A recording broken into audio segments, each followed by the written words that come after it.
roast levels: light, medium, dark, and darker than dark.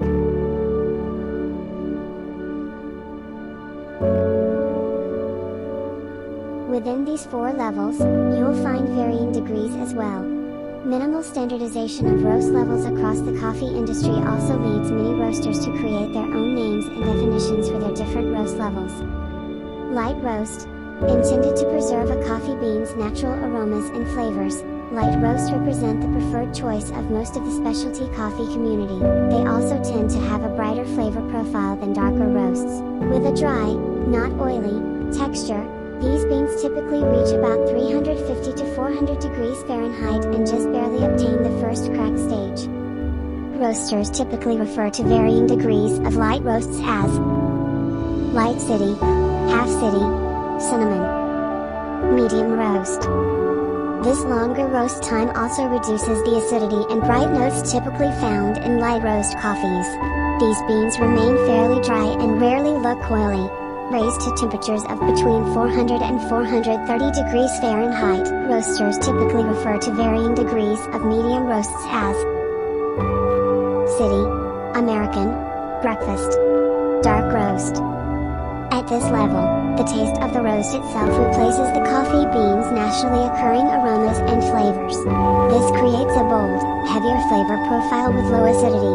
With an oily, dark brown appearance, these beans normally reach the second crack stage at temperatures of between 430 and 450 degrees Fahrenheit. Roasters typically refer to varying degrees of dark roasts as full city, Vienna, darker than dark roast. Coffees referred to as New Orleans, Italian, French, and continental feature beans roasted to such a dark level that no trace of the coffee's original flavor remains. These beans have a high oil content. Understanding the basics of coffee grinds. Coarse ground. If your beans are ground coarsely, the water will move quickly between the pieces, extracting only some of the flavor. To get a full balance of flavor, it's best to brew these grounds for a bit longer so more of the flavor is extracted. Fine ground. Finely ground beans mean the coffee grinds are, well, fine, and packed more closely. Water can take longer to pass through all the grounds and, as a result, extract more of the flavor. How should I grind my beans? Here are some general guidelines for choosing the best grind, primarily depending on your brew method. However, your personal preferences will win out in the end. Use these guidelines and adjust the fineness or coarseness of your coffee grinds as your taste buds dictate. Coarse grind. This larger coffee grind is best for brew methods that involve immersion in water, like a French press. Medium coarse grind.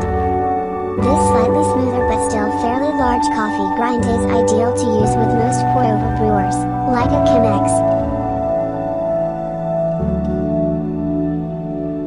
Medium grind.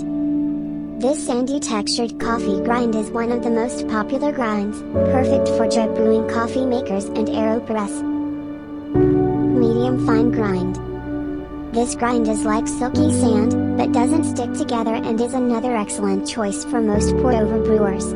That's why we make this the grind size for all of our ground coffee. Fine grind. This silky grind is finer than table salt. A fine grind is the perfect choice for espresso machines because it packs together well.